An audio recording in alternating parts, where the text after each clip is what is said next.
high level committee recommendations on one nation, one election, on simultaneous elections, that those recommendations have been accepted today by the Union Cabinet. आज union cabinet में माननीय प्रधानमंत्री श्री नरेंद्र मोदी जी ने NDA की सरकार ने one nation one election में जो हाई लेवल कमेटी की रिकमेंडेशंस थी उसको एक्सेप्ट किया है. High level committee recommendations on one nation, one election, on simultaneous elections, that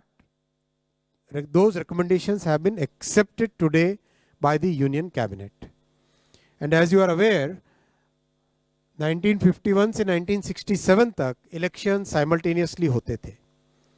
उसके बाद में 1999 में लॉ कमीशन ने अपनी 170th रिपोर्ट में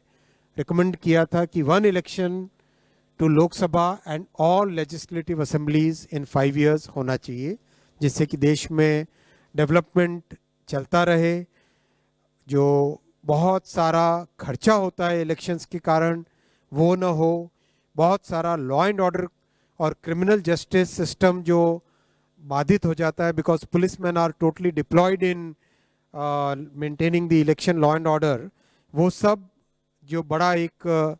बहुत बड़ा एक डिसरप्शन रहता है वो ना हो. और एक तरीके से जो आज का यूथ है और आज का जो भारत है जिसकी एक एस्पिरेशन है कि डेवलपमेंट तेज़ी से हो, चाहे इंफ्रास्ट्रक्चर का हो, चाहे एजुकेशन का हो, हेल्थ केयर का हो, चाहे एम्प्लॉयमेंट अपॉर्चुनिटीज़ का हो, चाहे मैन्युफैक्चरिंग का हो, उसमें इलेक्शन के प्रोसेस से बार बार जो बीच में एक तरीके से उन सब को एक स्मूथ तरीके से डेवलपमेंट चलता रहे. और इस पॉइंट ऑफ व्यू से बार बार ये रिकमेंडेशन, ये सजेशन देश में जगह जगह से अलग अलग फोरम से आया है. पार्लियामेंट्री कमेटी ने भी 2015 में अपनी 79th रिपोर्ट में कहा था गवर्नमेंट को कि suggest methods for simultaneous elections in 2 phases. इसीलिए हाई लेवल कमेटी गठित की गई थी under the chairmanship of Shri Ramnath Kovind ji, the former President of India, and that committee extensively consulted a broad spectrum of stakeholders, including political parties, judges, constitutional experts, large number of experts from various fields. इन सब के extensive consultation के बाद में एक report submit की थी. वो report आपको ऑनलाइन अवेलेबल है, ये वेबसाइट आपके सामने रखा हुआ है और आप यहाँ से ऑफिशियल वेबसाइट से डाउनलोड करना. Cyber security is more important, right? So extensive feedback से आया था कि there is a wide spread support for simultaneous elections in the country. There is a wide spread support for simultaneous elections in the country. इसीलिए NDA सरकार की cabinet ने आज सर्वसम्मति से इन रिकमेंडेशंस को एक्सेप्ट किया और इसका इम्प्लीमेंटेशन 2 phases में होगा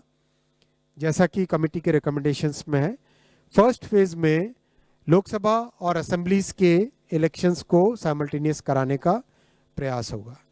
और उसके सेकंड फेज में लोकल बॉडी इलेक्शन से जो है ग्राम पंचायत, जिला पंचायत,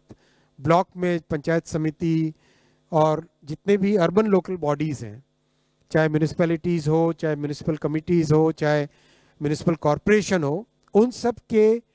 लोकल बॉडी इलेक्शंस को within 100 days of general elections में करवाना, जिससे कि एक बार में सारे इलेक्शन का प्रोसेस कंप्लीट हो और फिर 5 साल तक सब के सब मेहनत करके देश के निर्माण में लगे. अब इस पे जो कमेटी के रिकमेंडेशंस हैं उनको पूरे देश भर में डिस्कशन किया जाएगा वेरियस फोरम्स में. वेदर इट इज़ आप सबका भी स्वागत है, आप सब भी इसके डिस्कशन में हिस्सेदार बने और सभी नौजवानों को, सभी जो इंडस्ट्री बॉडीज़ हैं,